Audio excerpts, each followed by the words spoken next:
Welcome to For You Radio, where the gospel's for the believer and the unbeliever alike. That's every person on the face of the earth. I'm Craig Donofrio, pastor, Redeemer Lutheran Church in Wilmer, Minnesota. I am Mr. Reverend Dr. Troy Neujahr. Mr. Reverend Doctor. Mr. Reverend Doctor. Pastor, why don't you add Captain to that? Captain, Mr. Reverend Doctor. Oh, what am I? Where am I? Oh, Headmaster extraordinaire. Grand Poobah.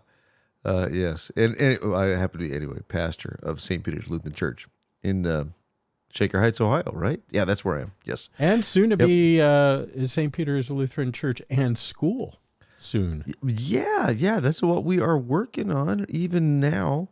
When we're done here, I'm going to go to a meeting and we're going to meet and we're going to talk more school stuff. And yeah, all pretty exciting. You're a little too ambitious for my blood, but hey, Ooh. Whatever, Yeah. whatever works. Well, I mean, hey, why not just start something brand new that's big and huge and well beyond my ability to actually do and accomplish?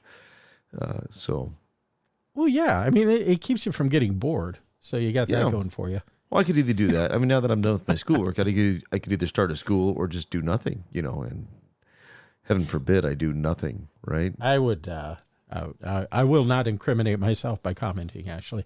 We are proud to be part of 1517.org podcast network. We are still, actually, no, we have just concluded the drive for fundraising for podcasts, but indeed, if you would like to donate, we are always willing to accept donations to help spread the gospel. Go to 1517.org and give your best gift now and always. Wonderful programs, podcasts, video programs, all sorts of stuff like that available at 1517.org. Books galore. Go check it out. Okay, Troy, if people wanted to email us, what address would they use? Well, I don't know. I was thinking about that earlier. I just don't know if I want to give out the email address anymore because, you people just don't write us. And we're not doing this for ourselves. We're doing it for you. So if you don't want to email, then... Wow. Wow. Yeah. That's just... Yeah. That's something. Yeah. Okay. Anyway, sorry. Back on track. Yeah, we'd love for you to email us. We are at foryouradio@1517.org. Anything, comments, questions, you want to pick on me for just doing a minor rant there, that's cool too. Yeah. Maybe, yeah. Just check out Troy's passive aggressiveness throughout the rest of the program. And, yes, yeah. Maybe you could comment on that. Well, yeah, highlight each time I do it, right? So open your Bibles, excuse me, if you will, to Judges chapter 15. And once again, if you're driving a car, operating a combine or something like that, don't open your Bible. Just listen. How's that? Actually, I think you can probably combine and open a Bible. They're pretty much satellite controlled anymore. Yeah, I was about to say, if you got that satellite control stuff going on where you're like basically kicking back and opening your mini fridge and having lunch, while the combine does its thing, go for it. I really don't know how those things work, but here I am in Minnesota, kind of out away from the Twin Cities, and there's a lot of farming in the area. And just recently I was preaching on Jesus's parable of the mustard seed, and he talks before that about how the farmer goes out and he plants his seeds and he goes to bed and the seeds just kind of grow. He doesn't know how. And I said, well, gosh, this is kind of cool. A city slicker. I'm going to tell you all about farming now. And of course, having a bunch of farmers in the church, this farmer in the text doesn't know how the seed grows, but I could guarantee there are a bunch of farmers that would say, now, Pastor, let me tell you exactly how that works. They just lay it right out for me. But that has nothing to do with what we're talking about today. So I don't know how I got there. Well, I tell you, there are fields in what we're talking about today. There is that. Yeah. And there's also farms and wheat. Yes, there we go. Yeah. So not a particularly exciting thing. There's not. Let's put it this way: as opposed to Jesus' parable, where there's a nice harvest, there's not really a good harvest in this story today. No, not as much of a happy ending. So we're going to talk once again about Troy's favorite hero in the Bible, a man that he tries to model his own life after, and that's Samson. No, I did get a haircut, not all that long ago.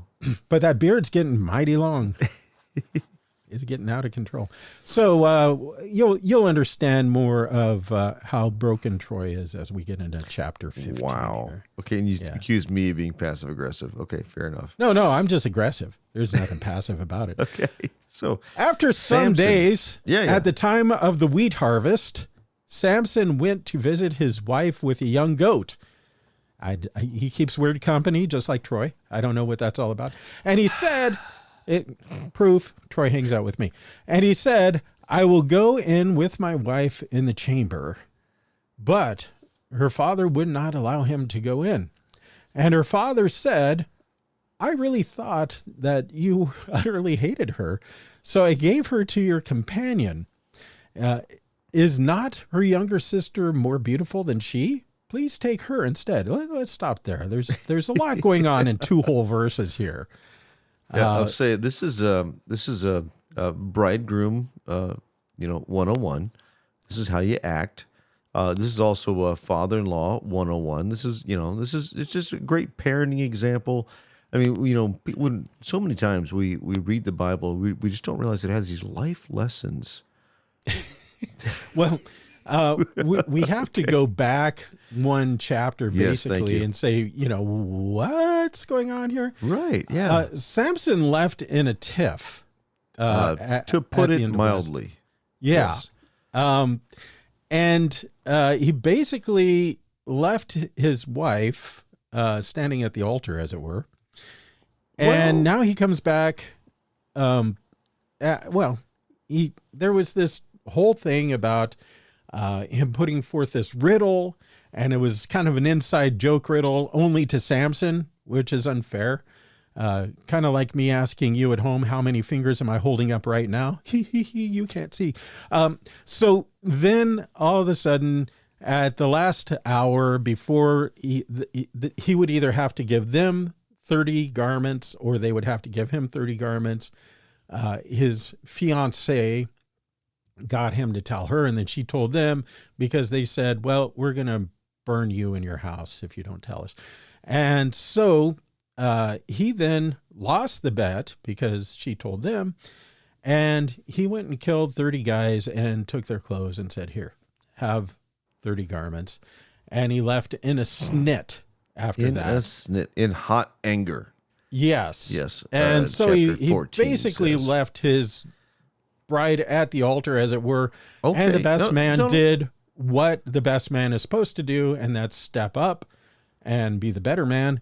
And so the father gave the bride to the best man, as is the tradition. And now Samson comes back after some days, probably after some weeks, and he brings a goat to make up for any hard feelings. So here, let me chime in a little bit here, because I want to defend Samson just a bit. I don't know why. Well, yeah, because you let your hair grow. So I don't know why, but I think he has a legitimate reason. So you said left her at the altar. So we need to understand that ancient weddings, especially in Israel, are far different than modern weddings. Oh, by the way, this would be the altar of Baal, probably. Good point. Thank you. But yeah, so when we have a wedding, it's the wedding service itself is what, maybe 20 minutes, 30 minutes, maybe an hour if you include all the people walking in and walking out. But there is a distinct point at which the minister says, I now pronounce you husband and wife. Yes. And that is the magic moment when they are husband and wife. In ancient times, we see it when Jesus goes to the wedding at Cana. There's this whole big week-long feast. There's the parable of the bride and the bridegrooms and the not the bride and the bridegrooms, the wise and the foolish virgins as they're waiting for the bridegroom. And this event here where there is a week-long feast. And as I understand, that she is legally his bride at the beginning of that feast. And then kind of like, at some point the marriage is consummated and the deal is sealed, as it were. Right. Yeah. So, but we look at the text, and it's not as though he left her at the altar and they never got married. Repeatedly, we say Samson's wife, his wife. He went to visit his wife. Okay, fair enough. So there we go. So, so they are married, and even the father, I think, of this woman, he understands that they were married, and he instead gives his daughter away to not even the best man. Not even the best man, because again, these guys. I thought it said the best man, didn't it? It said companion. I mean, these guys that were at Samson's wedding, he didn't know these people. They're Philistines. So it just happened to be a guy who was standing there, and he was like the chief of the dudes. I don't know. Anyway, so yes. Verse 20 and 14, it says, "And Samson's wife was given to his companion who had been his best man." Oh, dang it. Ha! Take that. Who had been his best man. Okay. Well, still, it's not like his good friend, right? Right. Yeah. Okay. So, okay. Yeah. So, even today, if you never consummate the marriage, you can get a legal annulment because they say, well, the marriage actually never really took place. So there really is this sense that the consummation is what seals the marriage, in a sense, even today. I did not know that. Interesting. Yeah. I did not know that. That is one grounds for a legal annulment, is never consummating the marriage. So I'm going to make it my bet here, even though the language is just a tad ambiguous, when he says, "I will go into my wife in the chamber." Chamber, like a word for inner rooms, right. Probably a private room. I think we can probably be safe in saying that is the bridal chamber. And that's what he intends to do, to go consummate the marriage. Now, why is she still at her dad's house? Because he never consummated the marriage for a while. Yeah, but she's married to this other dude now. Oh, yeah, there's a good question. I don't know. No, you did know, because you just told me about it, that there were certain types of marriage in which the bride still lived at her father's house. Yeah. And the groom came and went as he pleased. I can't say that I really understand that tradition, but okay. It's a little bizarre. Yeah. Not in the 21st and a half century American context, but now just one more hint for you young guys out there, okay? If you're trying to woo a woman, clearly the way to do it is to bring a young goat. That's right. Yes. Yeah. I mean, just does the trick. She'll melt in your arms. Well, that's because he showed up and he said, "I've been a bad boy." Oh, no. He's a funny guy. He's a funny guy. Horrible. So anyway, the father gave the bride to his best man. That was, that's how things work. And Samson's like, but she's my wife, right? Sure. And so then the father, he said, "Oh, well, I thought you hated her. But hey, check it out. Her younger sister's even more beautiful. Look how hot she is. Take her instead." Yeah, Father of the Year award, right? Yeah. Yes. Well, they are Philistines. Yes. So he's the second runner-up to Jephthah for Father of the Year, by the way. Go back and listen to that episode again. Yeah. So verse 3, "And Samson said to them, 'This time I shall be innocent in regard to the Philistines when I do them harm.'" Last time he just killed them for their clothes, basically. This time he senses a righteous anger. Yes, right. He's got a reason. Okay, sure, Samson. Right? So I just killed 30 guys last time because, well, I lost a bet and I needed to pay it off. So I took their stuff. So Samson, now this is where things get really weird. Samson went and caught, and now he's vexed. I mean, he is just ticked. So Samson went and caught 300 foxes and took torches, and he turned them tail to tail and put a torch between each pair of tails.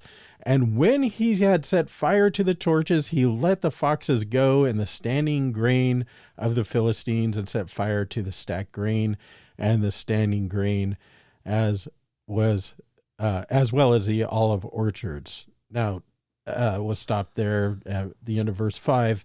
And I got to ask you, Troy, is this the most efficient way to burn fields? To actually go and catch 300 foxes and tie them up together, tail to tail? No, I would say not. I think you probably could get it done a little bit quicker yourself just running around. But how long does it take to catch 300 foxes? I mean, even if they're everywhere, to catch all these foxes and then tie their tails together, and you probably got to keep them somewhere. Well, and my question is a little bit stronger than that, though. How angry do you have to be to do that? Oh, he's maniacal. He's just out of control. Yeah, I mean, okay. The father is kind of like, well, doesn't make sense. You left. Right. You left. And you bailed. So, you walked away. I mean, come on, Samson. I don't think Samson reacts. Okay, he does not react in a godly way. I guarantee you that. He's a hero of the Bible, Troy. My goodness, he is he's the worst hero. But what a jerk. I mean, seriously. So the Philistines are rotten people. Don't get me wrong. But, I mean, okay, well, sure, wow. okay, and that's a good background point there too, right? Because this whole time, they've been raiding Israel, they've been causing trouble for Israel, doing all these things, and we also know that the Lord had chosen this particular man to kind of pick a fight with the Philistines, so that's okay. But, man, this guy is off his rocker. He is. He's got some anger issues. Yeah. You gave away my wife. I'm going to burn all the food in the country. How dare you give away the woman that I abandoned? Who do you think you are? Right. So now here's the next part. Can we go? Verse 6? Yep. Then the Philistines said, "Who has done this?" And they said, I don't know who they is, but whoever. I think the Philistines. Okay. And Samson, the son-in-law of the Timnite, because he has taken his wife and given her to his companion. And the Philistines came up and burned her and her father with fire. And Samson said to them, "If this is what you do, I swear I'll be avenged on you, and after that I will quit." And he struck them hip and thigh with a great blow, and he went down and stayed in the cleft in the rock of Etam, or Etam. What did they threaten to do to the wife and her father if she didn't find out the answer to the riddle? Burn them. Yeah. And is it their fault? Well, obviously. Why else would they want to burn them? You're not thinking like a Philistine. No, I'm not. And that's kind of interesting. I think Samson's thinking like a Philistine here, and that's actually kind of interesting. Hey, that's a good point. Yeah. So this is crazy. I mean, this is pure escalation. You did this to me, I'm going to one up you. It's Sean Connery's speech about the Chicago way in The Untouchables. Oh yeah. There's an old movie knife, reference we'll for you. Down. Okay. Yeah. Verse 8 there, he struck them hip and thigh with a great blow. That seems to be a Hebrew euphemism for basically tearing them apart. Yeah, I guess so.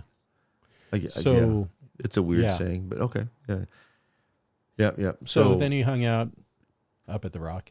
And I don't know where he went down to, because in the Edom is kind of, maybe it's kind of like in a cleft of the mountains, I guess. That's probably where it is. But anyway, so.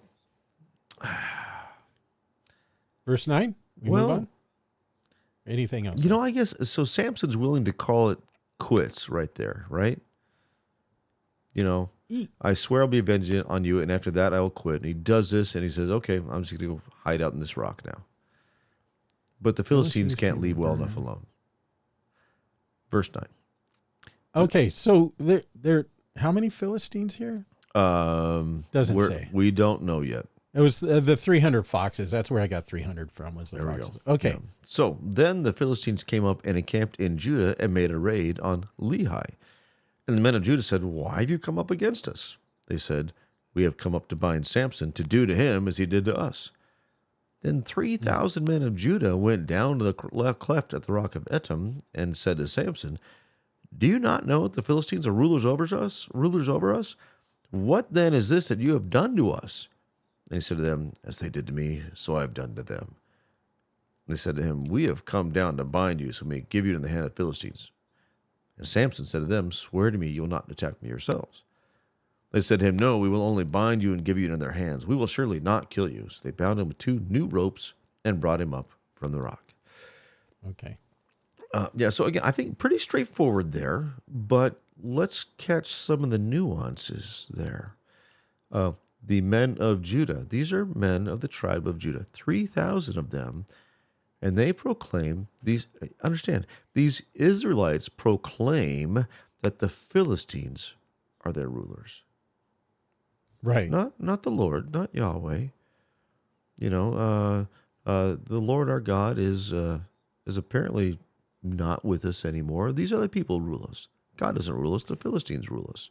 Yeah, they didn't say, "Hey, you remember back when our fathers chased the Amalekites all over the place with only 300 men and a bunch of jars and torches? Maybe we should do that." No, Yeah. they're like, instead, there's 10 times more of us than there was of them, and we're a bunch of wimps, and so we're going to hand you over to them. Yes, yeah, exactly. And that's another good point there too, right? We will hand you, our fellow Israelite, over to the authorities. Now, this is an interesting little, and we mentioned last time, there are little Christ types throughout all of this. Mm-hmm. And, I want to point out that Jesus, he who knew no sin, became sin. And Samson seems to be pretty well sin incarnate, so there's that. But also he's bound and handed over, right? Much like Christ is. Yes. Handed over, right? Yes. So there's that little picture there. And look at that. If you want to go that far, the one man will die for the sake of the whole nation. Oh, you're ruining the end of the story. Don't ruin the end of the story. No. I mean, but that's kind of what the setup is right there, right? They've bound him. Yeah. That's their full intent, and they might as well be saying it's better that one man should die than the whole nation should perish.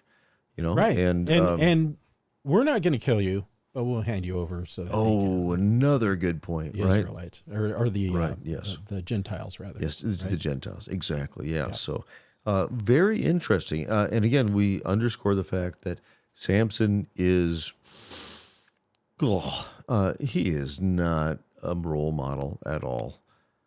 He does not deserve to be called a hero of the faith. I don't even know if he has much faith, to be perfectly honest.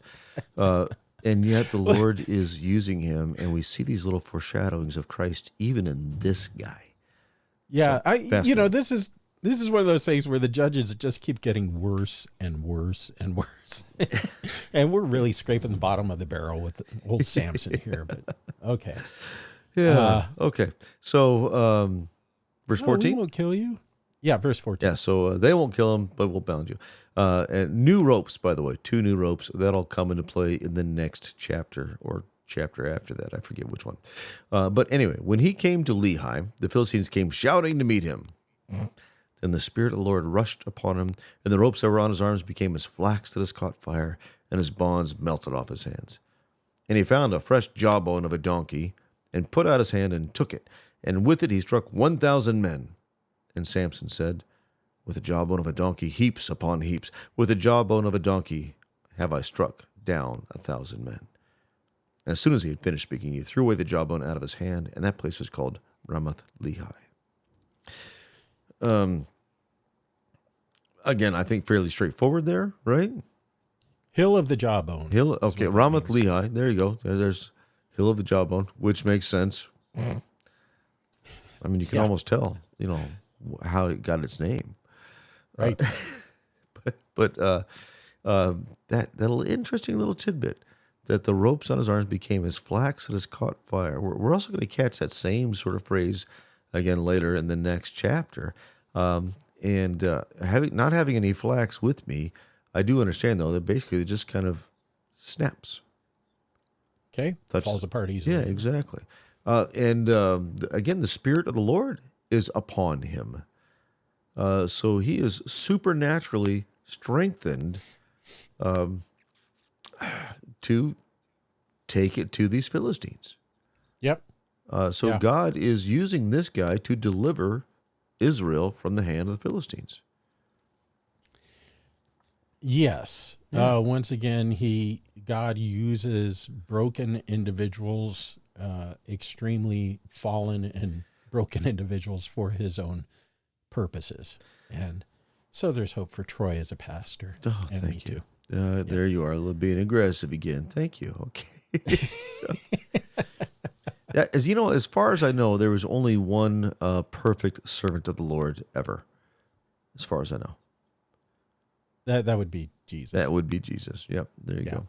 Yeah. So now this is fascinating. So the whole jawbone thing, but Samson's reaction to that, and what happens next? I just, I'm just imagining being surrounded by 1,000 men, and you might have a good sized jawbone that you're working with there, but man, I mean, this is Matrix kind of stuff going on here. I mean, this is he's just got to be flailing and spinning and unbelievable what he did there. Yeah, I mean, Wow. crazy. Anyway, sorry, Yeah, just okay. marveling. Just marveling at there we go. Okay.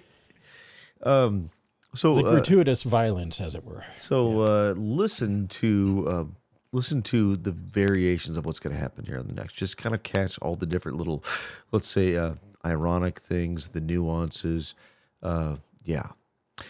18. He was very thirsty, and he called upon the Lord and said, "You have granted this great salvation by the hand of your servant, and shall I now die of thirst and fall into the hands of the uncircumcised?" And God split open the hollow place that is at Lehi, and water came out from it. And when he drank, his spirit returned, and he revived. Therefore, the name of it was called En-Hakor. What?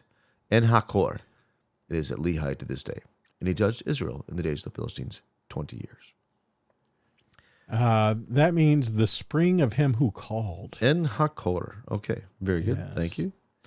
Thank you for that translation again. So apparently killing 1,000 guys is thirsty work. Yep, there's thirsty work. Yep, exactly. Yeah.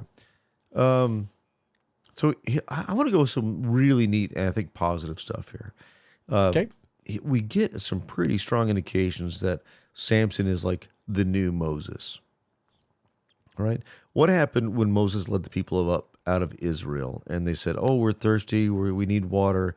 God splits open a rock. He says, "Moses, hit that rock with your stick and water will come forth and the people will have water." Does that twice. Of course, Moses blows it the second time. Instead of just speaking to the rock, he hits the rock again, but that's a different story. Also, Samson says, "You have granted this great salvation by the hand of your servant." Now, salvation, again, when we see that word in the Old Testament, we should be thinking Jesus. Because, I mean, that's the word that's underneath of it, basically. It's the feminine form of Yeshua, so it's like Tishua. But still, it's the same concept, same word. This salvation you have granted me to give. So he also understands himself now, I think, finally, as Israel's deliverer. Not just a guy who's angry at the Philistines, but he understands that, you, Lord, have done this. You have delivered your people by the hand of me, your servant, which is what Moses calls himself too when he speaks to God. So it is interesting that whereas Samson doesn't seem to understand the ways of the Lord at all, he does understand that it is by the hand of God that he has been given this miraculous power, and also that he is striking down the enemies of the faith, as it were. Indeed. So, yes. Yeah. Yes. And now, can we just run over a little bit with this? Yeah. Okay, let's do this. We're not on the radio anymore. So you keep saying that, and okay, that's fine. But listen to this though too. And now, shall I now die of thirst and fall into the hands of the uncircumcised? Well, now on the one hand, that does sound a lot like Israel coming up out of Egypt. Did you drag us out in the desert just to kill us? We're thirsty. We need water. and just kind of crabbing, just kind of nagging at the Lord, right? Right. And this does have that flavor, right? You've given me this whole victory, and am I going to die of thirst now? Come on, Lord, what's the deal? But also this is rich. Fall into the hands of the uncircumcised. Right. Because what have we seen so far in this whole story about Samson? We've seen how he's so very concerned with being ritually pure and not hanging out with uncircumcised people, right? No, quite to the point where he marries into a Philistine family. Yeah, and his parents were even like, can't we get a good Israelite girl for you? And that whole bit about him that you pointed out with him eating, honey out of the carcass of a lion. That's just gross. It's defiling too. So, yeah, it is. And gross. So what's he doing? I mean, is he actually uttering a faithful prayer and a request? Is he nagging at the Lord? Is he putting on a pious face so that God will give him water? I don't know. And you go ahead.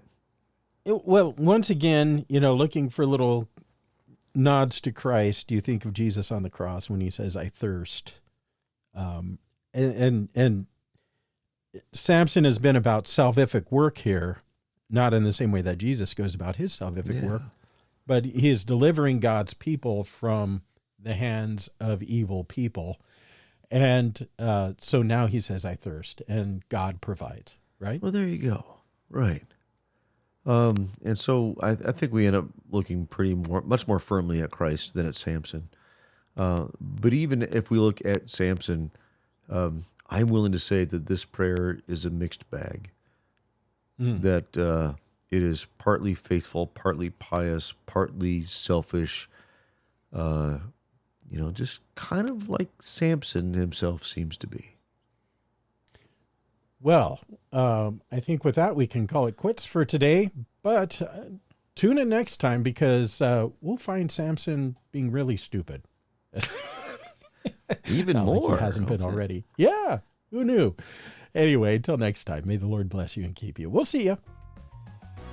For You Radio is a 1517.org production. To listen to this radio broadcast and broadcasts like this one, I invite you to visit 1517.org. There you will also find many publications and free resources, including classes on Christian apologetics, church history, philosophy, and so much more. We are completely funded by generous donors like you. Would you consider making a generous gift to our work of spreading the gospel? Simply visit 1517.org.